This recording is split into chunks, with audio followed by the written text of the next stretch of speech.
as you mentioned about PBNs, right? Do PBNs work in 2025 still?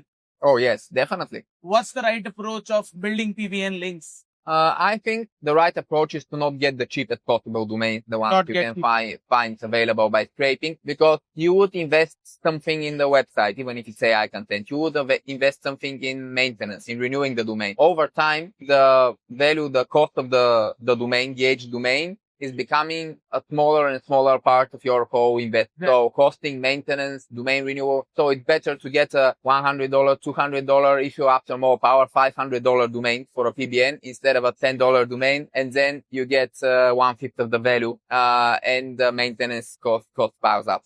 Okay.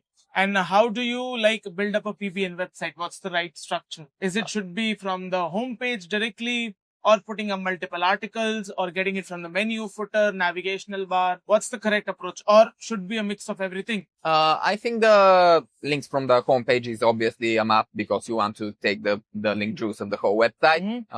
So we have done navigational bar, we can do contextual link on the homepage, sidebar, I think everything except for footer is fine. Okay, footer is not good. In the future, there have been a lot of abuses before with template links and other stuff like this. So I would avoid footer link to get full control of the website. It's the way. Okay, got it.